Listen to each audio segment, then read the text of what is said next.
Eu queria convidar você a abrir a Bíblia. Como é bom a gente estar na igreja. O pastor Renato está me olhando ali desconfiado, né, Renato? Mas vai dar certo, fica tranquilo.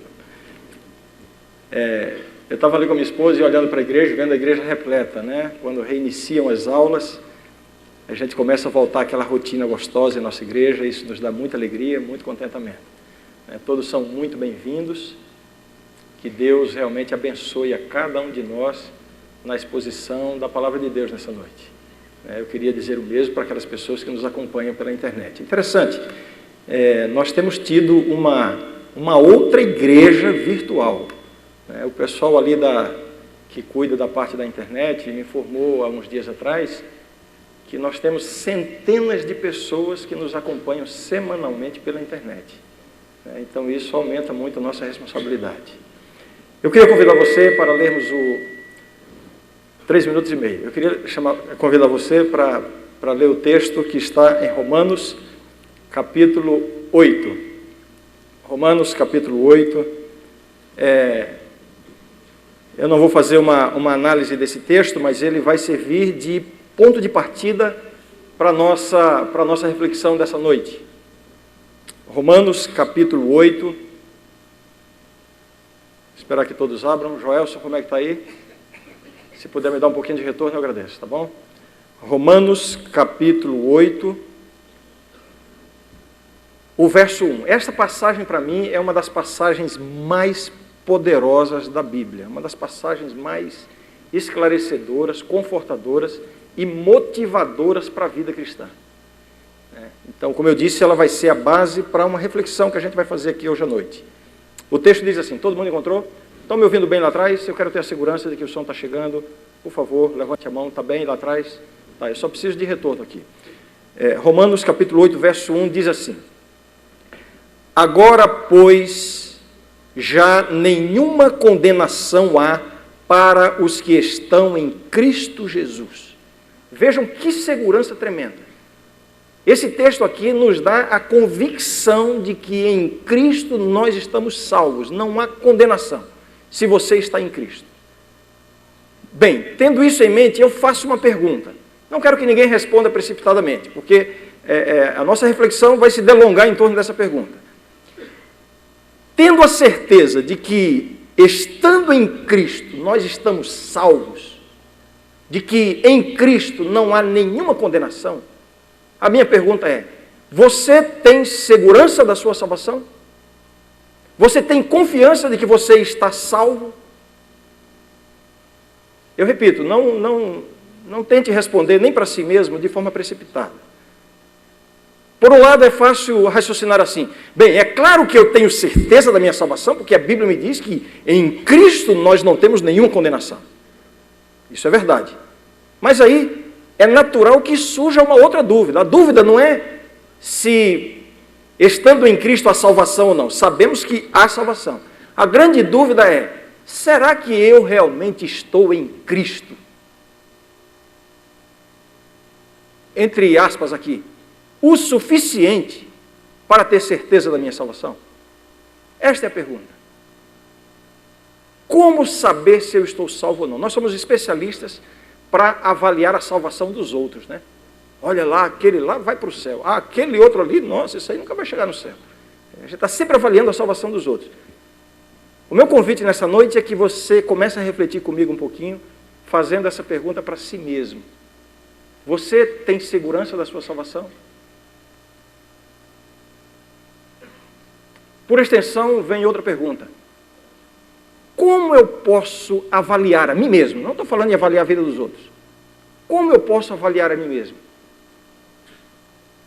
O que eu posso observar na minha vida, que haja ou que não haja na minha vida, para que eu possa ter essa segurança, se eu estou salvo ou não?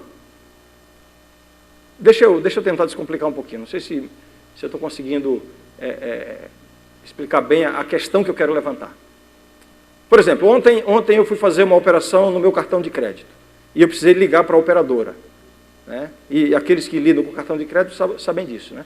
Do outro lado da linha, alguém atende de forma muito educada, pede para dizer o número do cartão, a gente diz o número do cartão, né? Aí a pessoa pergunta assim, o senhor é o titular do cartão? Aí eu respondo, sim. E na mesma hora eu já penso, se fosse o ladrão, também ia dizer que sim, né? Sim, sou eu. Aí a pessoa lá diz assim, isso já aconteceu inúmeras vezes, sempre acontece quando a gente faz esse tipo de ligação. Posso lhe fazer algumas perguntas para confirmar? E eu respondo, claro.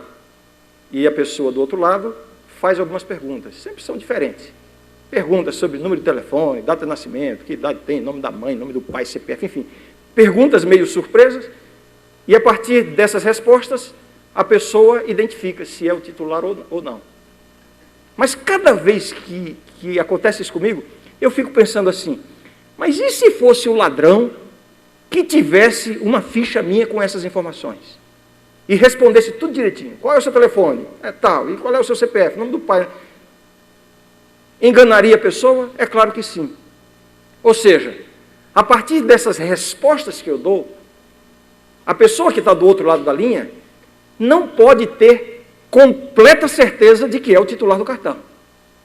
Mas, no mínimo, vai ter o quê? Uma forte evidência de que é o titular do cartão. Então, você está salvo? Que elementos você pode avaliar para definir se você está salvo ou não? Eu diria, é muito difícil prescrever uma receita que você possa avaliar e dizer assim, não, baseado nessa receita eu estou salvo, ou estou perdido, ou estou quase salvo. É muito difícil, isso é muito subjetivo e só Deus para ler o coração.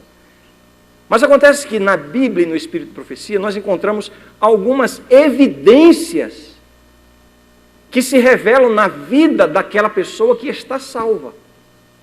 Você entende? Então, a partir dessas evidências, nós podemos agora avaliar se as possuímos ou não e termos uma resposta pelo menos convincente, né? Qual é o meu objetivo ao fazer essa reflexão essa noite? E o título da minha mensagem é justamente esse, Evidências da Salvação. O meu objetivo é o seguinte, existe uma linha divisória muito tênue entre confiança em Deus e presunção. É uma linha muito tênue. Um cristão, ele pode ter a confiança, pode ter a segurança de que está salvo em Cristo. E essa segurança, essa confiança ser autêntica, ser verdadeira. Acontece que existe a grande possibilidade de uma pessoa estar confiante de que está salva em Cristo e, na verdade, não está. Percebe? Quais são as evidências da salvação? Os itens que eu vou apresentar aqui, na verdade, não têm a intenção de ser uma receita para que você comece a praticar para ser salvo. Não. Eu quero convidar você a fazer a seguinte reflexão. À medida que eu for mencionando, você vai refletir se você tem essa experiência na sua vida. E o meu desejo é que, ao final, todos nós sejamos, no mínimo, advertidos. Se há alguém aqui que está na dúvida quanto à própria salvação, poderá ser que hoje desfrute uma paz interior muito grande, baseado nessas evidências, de que está salvo e pode ficar tranquilo nos braços de Cristo. Mas pode ser que haja outras pessoas que está tranquilo achando que está salvo e precisa de um puxão de orelha. E perceber que esse sentimento talvez seja um sentimento presunçoso. Então é uma reflexão muito pessoal, muito individual. Quais são as evidências da salvação? Essa lista não tem a intenção de ser completa, mas ela é bastante sugestiva. A primeira evidência de que uma pessoa está salva em Cristo é essa pessoa ter experimentado aquilo que a Bíblia chama de o novo nascimento. Nascer de novo. Esta é a primeira evidência. Aliás, este é o primeiro passo para que alguém tenha de fato acesso à salvação. O próprio Jesus disse que aquele que não nascer de novo não poderá entrar no reino dos céus, falando com Nicodemos. O que é o novo nascimento? O novo nascimento é uma transformação radical operada por Deus na vida de uma pessoa. A Bíblia usa diversas metáforas para expressar essa mudança. A Bíblia usa a metáfora do novo nascimento, que eu estou citando aqui, Mas existem outras metáforas. A Bíblia fala, por exemplo, do homem carnal e do homem espiritual, depois de ter vivido essa transformação. É a natureza carnal, a natureza espiritual. Coração de pedra e um coração de carne, o coração que nasceu de novo. O que eu quero dizer com isso? Que simplesmente ser simpático às coisas de Deus, simplesmente ser amigo da igreja, desfrutar da comunhão dos membros da igreja, participar de atividades da igreja, tudo isso é muito importante e já é um grande passo na sua vida pessoal. Só que não é suficiente. A salvação, ela é uma experiência que tem início quando você permite que Deus opere uma transformação radical na sua vida. Chamada conversão, chamada novo nascimento. A experiência do novo nascimento é um trabalho sobrenatural do Espírito Santo, no qual a mente é renovada e então os pensamentos e desejos são levados em obediência à vontade de Cristo. Novo nascimento. Você já nasceu de novo? Esta é a primeira evidência. Segunda evidência, que decorre dessa primeira, ter Cristo como centro da sua vida. Parece uma redundância dizer isso, mas a verdade é que existem muitos cristãos que vivem uma vida cristã baseada em normas, em regras, em regulamentos, em atividades, mas que não se vê, não se nota na vida dessa pessoa uma experiência real com Cristo. Ter Cristo como centro da vida. A Bíblia diz assim: quem tem o Filho de Deus, tem a vida. São João 5, verso 12. Ter Cristo como centro da sua vida é muito mais do que ter boa reputação, é mais do que comportamento, é mais do que legalismo. Ter Cristo como centro da vida é viver a vida em Cristo. É permitir que Jesus controle a sua vida, a sua existência. É submeter os seus projetos, seus planos, seus desejos à vontade e à direção de Cristo. Ter Cristo como centro da vida é você dar um passo atrás quando você percebe que está começando uma caminhada onde Jesus não está. Quando você está começando um projeto de vida, um plano, um sonho, e não tem a aprovação de Deus, é voltar atrás e buscar cumprir a vontade de Deus, é permitir que Jesus tenha absoluto controle sobre os seus pensamentos, sobre a sua vida, sobre as suas decisões, sobre as suas escolhas. Esta é uma evidência da salvação. Ter passado um dia pelo novo nascimento, mas hoje viver uma vida independente de Cristo, isso é evidência de que você não está salvo. Esta é a segunda evidência, ter Cristo como centro da vida.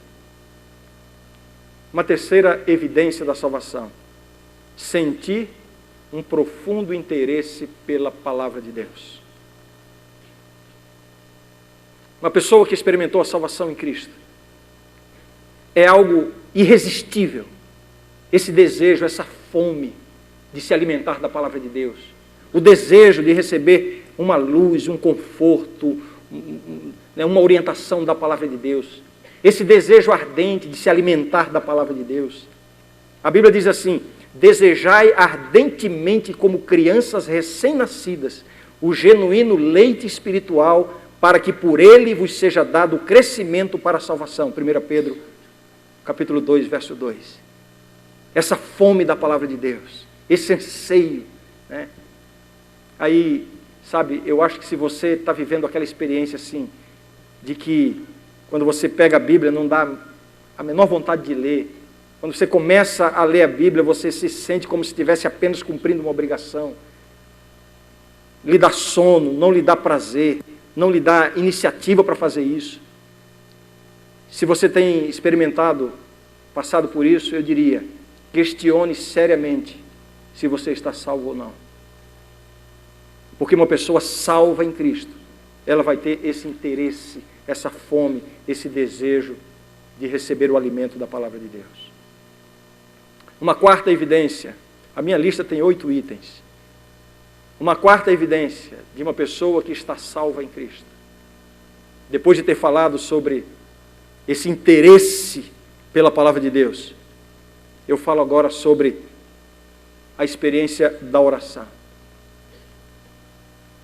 Uma pessoa que experimentou o novo nascimento, que tem Jesus como centro da sua vida, que se alimenta diariamente da palavra de Deus, essa pessoa vai viver uma vida de oração. Essa pessoa vai viver uma vida de dependência da oração. Essa pessoa vai viver constantemente em ligação com Deus através da oração. Uma pessoa que é negligente, fútil, descuidada na oração, essa pessoa não é cristã. A oração, ela estabelece uma comunicação com Deus. Então, o raciocínio é muito lógico. Se não há uma vida intensa de oração, não há comunicação com Deus. Se não há comunicação com Deus, não pode haver relacionamento. E se não há relacionamento, não há religião. Se a sua religião é uma religião sem oração, você pode ter a certeza de que você está vivendo uma falsa religião. Uma pessoa que está salva em Cristo, ela tem uma vida de oração, ela tem uma vida de constante relacionamento com Deus, ela está buscando a Deus a cada momento. A Bíblia diz assim: orai sem cessar, batei e abri-se-vos-á, buscai e achareis.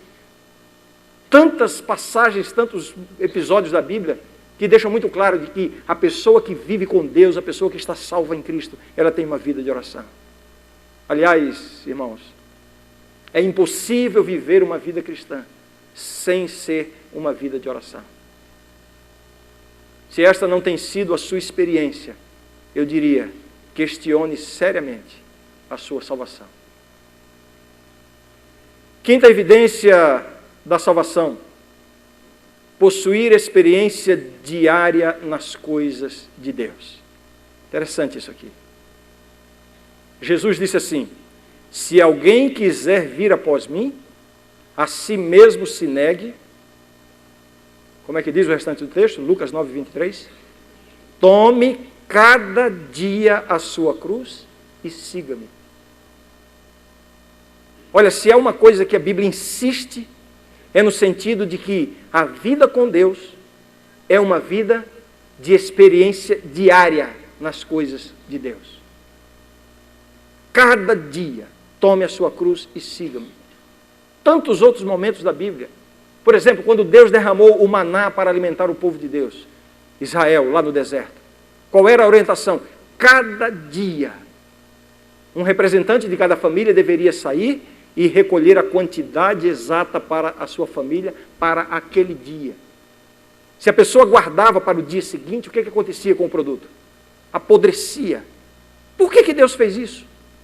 Não é que apodrecia porque o produto era de má qualidade, não, porque na sexta-feira, no dia da preparação, durava para o dia seguinte, que era o sábado, para que ninguém saísse para recolher o maná no sábado. Deus estava querendo ensinar uma grande lição para aquele povo e para nós hoje, para todos os seus seguidores, de que a vida com Ele, a vida com Deus, depende de termos uma experiência diária nas coisas de Deus, nos alimentarmos diariamente das coisas de Deus.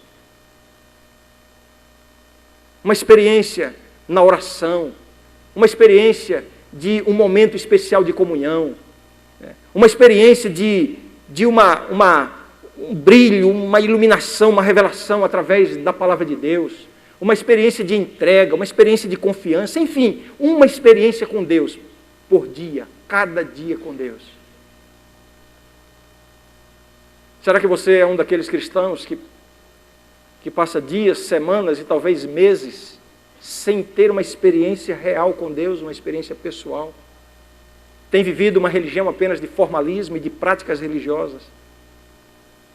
Se essa é a sua experiência, eu diria, comece a questionar seriamente se você está salvo ou não.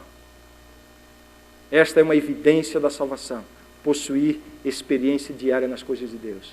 Veja o que Ellen White disse nos Testemunhos para a Igreja, volume 2, página 505.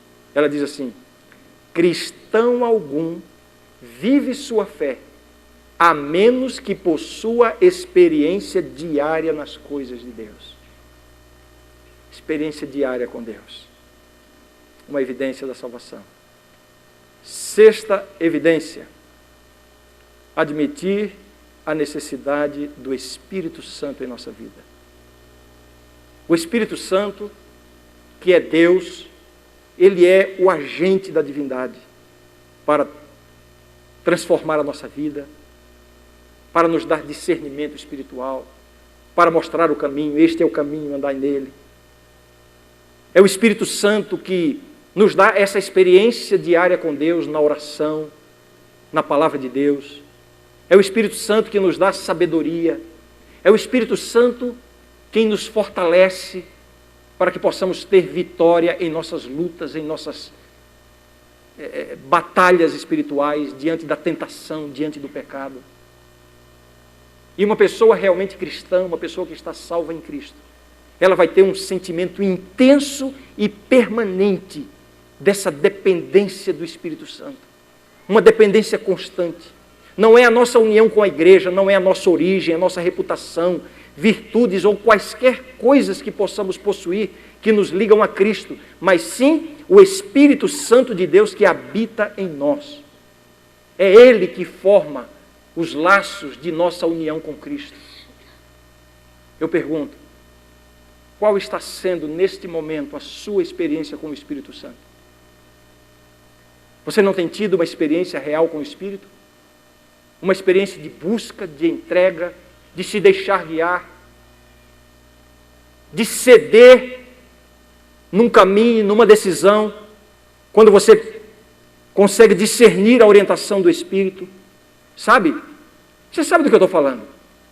Quando você está indo numa direção, ou quando você está tomando uma decisão, ou quando você está fazendo uma escolha, e aí o Espírito fala com você, você consegue discernir a voz do Espírito. Eu pergunto, como é que tem sido a sua experiência?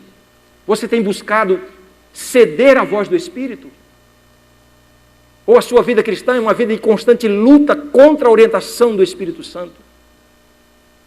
A Bíblia diz que o Espírito pode extinguir-se em nossa vida, na proporção em que vamos rejeitando a orientação do Espírito, na proporção em que vamos seguindo outra direção diferente daquela que o Espírito orienta. Isso nas coisas importantes da vida e nas coisas menos importantes também. Deus quer dirigir a nossa vida em todos os aspectos. E Ele o faz através da ação do Espírito Santo. E uma pessoa realmente cristã, uma pessoa que realmente está salva em Cristo, ela tem essa dependência do Espírito a cada momento. A gente tem que entender bem isso aqui.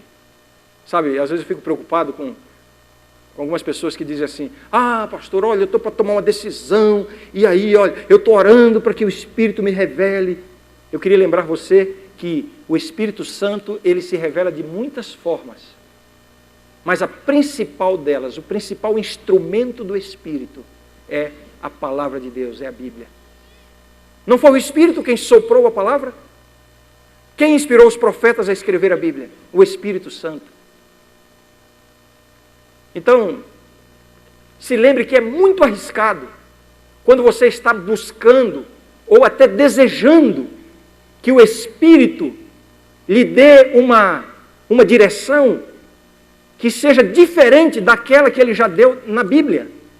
Muito cuidado com isso. Eu não estava pensando em dar exemplos, mas está me ocorrendo um agora que essa semana, aliás, já me deparei com essa situação inúmeras vezes, mas essa semana foi mais uma. Uma jovem está aí naquela decisão se vai aceitar uma proposta de namoro, e ela dizia: pastor, o rapaz não é cristão, ele não ama a Deus, ele não quer saber da igreja, mas sabe, ele é tão bom, então eu estou orando para ver se o Espírito Santo, né, me mostra se eu posso aceitar essa proposta. Quem sabe é plano de Deus.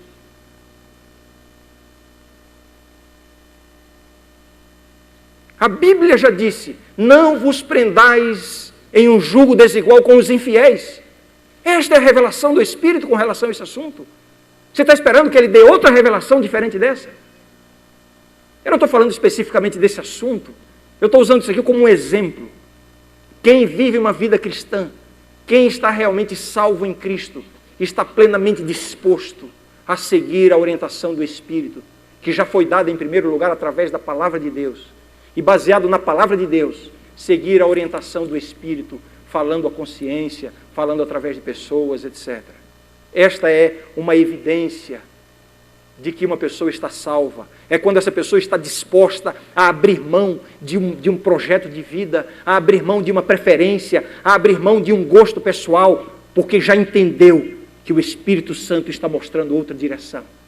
E às vezes é difícil fazer isso. Ah, como é difícil. Quando o caminho que você está tomando, né, preenche as suas expectativas, os seus sonhos, mas de repente você nota que o Espírito está mostrando outro caminho. Como é difícil abrir mão. Uma evidência de alguém que está salvo é quando essa pessoa permite guiar-se pelo Espírito. Ainda que isso contrarie a sua vontade, contrarie as suas preferências, contrarie os seus gostos pessoais. Esta é uma evidência da salvação. Você tem vivido isso? Se não tem sido essa a experiência, a sua experiência, eu diria, comece a questionar seriamente a sua salvação. Sétima evidência da salvação. Eu já anunciei que seriam 8, portanto, estou terminando a lista. Sétima evidência. Paz interior. Uma pessoa salva em Cristo, essa pessoa tem paz no coração. Essa é uma evidência. É uma paz que não depende de circunstâncias, é uma paz interior, não necessariamente a paz externa, circunstancial. O apóstolo Paulo disse assim: justificados, pois, mediante a fé, temos paz com Deus. Romanos 5:1. Alguém que está justificado, alguém que está salvo em Cristo, é alguém que tem paz no coração, tem paz com Deus. Ainda que as circunstâncias sejam desfavoráveis, consegue desfrutar dessa paz. Agora é o seguinte, essa paz não dá para explicar. Justamente por isso. Não é humano, não é racional na mente humana entender que uma pessoa que está enfrentando problemas, que está enfrentando dificuldades, que está enfrentando doença, que está enfrentando crise na família, que está com problema no casamento, não é compreensível, humanamente falando, entender que uma pessoa vivendo tais circunstâncias possa ter paz interior. E é exatamente por isso que a Bíblia diz assim: e a paz de Deus, que excede todo o entendimento, não dá para entender, guardará os vossos corações e as vossas mentes em Cristo Jesus. Filipenses 4:7. Quem está salvo está em paz com Deus. Nós temos orado aqui pela Jaqueline já há algumas semanas. A Jaqueline deve estar acompanhando a gente. Ela está no leito de hospital e nesse momento ela deve estar, se tudo deu certo a conexão, espero que sim, ela e a sua família estão nos acompanhando aqui nesse culto. Semana passada fui visitar a Jaqueline novamente e, irmãos, é uma coisa simplesmente impressionante. Para aqueles que ainda não sabem, a Jaqueline, ela foi diagnosticada com leucemia num daqueles quadros mais complicados. Eu vou resumir aqui. Naquela fase inicial, logo após o diagnóstico, os médicos disseram assim: olha, esses 10 dias serão decisivos. E eu estou dizendo isso aqui perante ela porque ela teve plena consciência disso em cada momento. As probabilidades de sobrevida naqueles 10 dias eram muito pequenas. E eu me lembro que nós fomos visitar a Jaqueline nos primeiros dias. Eu acho que estava no 2º ou 3º dia desses 10 dias. Ela plenamente consciente da batalha que teria por pouco mais de uma semana, com uma probabilidade, humanamente falando, de não chegar a uma semana. A gente não pôde entrar no quarto, os médicos não permitiram, mas conseguimos falar com ela, falando da porta. Eu disse: Jaqueline, como você está? E ela, com máscara, ela ergueu o dedo para cima, apontando assim, como quem estava apontando para Deus, e disse assim: eu estou guardada, pastor, eu estou guardada. A gente não entendia aquilo. Voltei lá alguns dias depois de ter vencido esses 10 dias críticos, agora com perspectivas muito mais positivas, e se Deus quiser, dentro de alguns dias ela deverá estar de volta em casa. E conversando com ela, eu comecei a perguntar: Jaqueline, como é que é essa experiência? Evidentemente, o contexto da conversa me permitiu falar abertamente sobre isso. Um momento de testemunho. Como é que foi essa experiência, você sabendo que poderia não durar alguns dias? Como é que você se sentiu? E sabe o que foi que eu ouvi dela, irmãos? Com um sorriso nos lábios. E só em repetir aqui eu me arrepio. Ela disse assim: pastor, eu passei 11 dias na UTI, plenamente consciente do meu quadro. E eu queria lhe dizer uma coisa: foram os melhores 11 dias da minha vida. A segurança, a tranquilidade que Deus esteve aqui do meu lado. Não é pelos meus méritos, minha vida, sou uma pecadora, mas a confiança da salvação em Cristo me deu uma tranquilidade absoluta. Os melhores 11 dias da minha vida, eu acabei de passá-los agora na UTI. Você sabe o que significa isso? Sabe o que significa isso? Esta é a paz que excede todo o entendimento. É por isso que a Bíblia diz: justificados, pois, mediante a fé, temos paz com Deus, paz interior. Como é que está o seu coração? Você está em paz com Deus? Se você não está, eu diria, comece a questionar a sua salvação. Finalmente, a última evidência da salvação, evidentemente, irmãos, eu disse que essa lista aqui não tem a intenção de ser uma lista completa, né? Eu digo finalmente, a última nessa lista. Possivelmente haja outros aspectos que estejam envolvidos, né, na experiência da salvação, mas eu creio que esses aqui são os mais essenciais. Uma evidência de que uma pessoa está salva em Cristo. Sabe qual é? Você sentiu falta de alguma coisa aqui nessa lista? Está faltando um ingrediente aqui? Eu já falei: nascer de novo, ter Cristo como centro da vida, sentir um profundo interesse na palavra de Deus, viver uma vida de oração, possuir experiência diária nas coisas de Deus, admitir a necessidade do Espírito Santo na vida, ter paz interior. O que está faltando aqui? Na experiência de uma pessoa que está salva em Cristo. É o quê? O desejo de testemunhar. Uma pessoa que está salva em Cristo, ela não consegue ficar calada. O testemunho cristão, irmãos, não é uma atividade da igreja, não é simplesmente um esforço missionário da igreja. O testemunho cristão é uma expressão inevitável na vida daquele que realmente teve uma experiência com Cristo. Uma pessoa que tem uma experiência com Cristo, essa pessoa não consegue ficar calada. Eu tive um professor que, no curso de teologia, quando eu fiz a faculdade de teologia, uma vez ele dizia assim: olha, uma pessoa, quando recebe a Cristo, ela vai se enchendo do amor de Deus, e vai enchendo, e o amor de Deus vai enchendo o coração dela. Quando o coração dessa pessoa se enche realmente do amor de Deus, transborda, e transborda pela boca. O testemunho, falar de Jesus, contar o que Jesus fez na sua vida, isso não é uma obrigação do cristão. Isso é uma experiência inevitável, irresistível. O testemunho, falar de Jesus. Ellen White diz assim no livro Caminho a Cristo, páginas 77 e 78, ela diz assim: tão depressa uma pessoa se chegue a Cristo, nasce-lhe no coração o desejo de revelar aos outros que precioso amigo encontrou em Jesus. Se nos achamos revestidos da justiça de Cristo, não será possível calar-nos.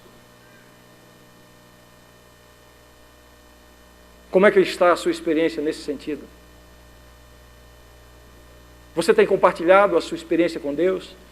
Você tem levado outras pessoas a Cristo? Você tem falado para as pessoas, tem demonstrado para as pessoas da sua convivência, seus amigos, sua família?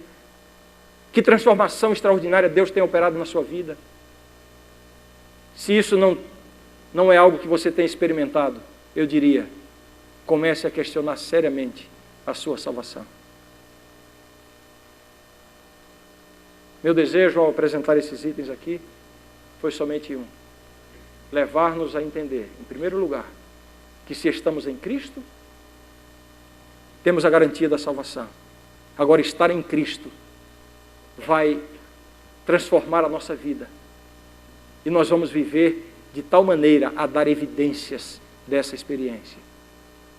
E eu faria um apelo aqui àqueles que, ao terem ouvido essa reflexão, se você sente que alguns pelo menos alguns desses itens não estão presentes na sua experiência, busque de Deus uma renovação da sua vida com Ele.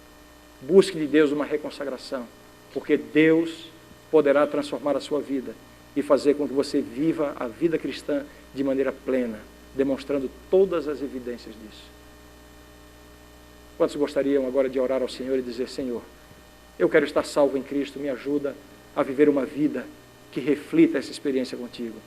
Feche os seus olhos. Santo e amorável Deus, muito obrigado, Senhor, porque em Cristo e somente em Cristo temos acesso à salvação. Ainda bem, Senhor, que não depende de nós, do que somos, do que fazemos ou do que deixamos de fazer. Se fosse assim, Senhor, estaríamos eternamente perdidos. Ainda bem que Jesus já obedeceu em nosso lugar, já venceu o pecado em nosso lugar, já derrotou o inimigo em nosso lugar. Ajuda-nos agora a estar nele. E dessa maneira, Senhor, que possamos refletir, demonstrar, viver a vida cristã de maneira plena, nos deixando guiar pelo Teu Espírito e vivenciando todas essas evidências da salvação. Se porventura, Senhor, há alguém aqui esta noite que está distante de Ti, alguém aqui que está sendo derrotado por uma tentação, por um pecado, se há alguém aqui, Senhor, que está se sentindo desmotivado na sua vida cristã, renova, Senhor, o coração, a vida dessa pessoa agora. Derrama o Teu Espírito e ajuda-nos a vivermos contigo plenamente e completamente. Em nome de Jesus nós te oramos. Amém. Amém, Senhor.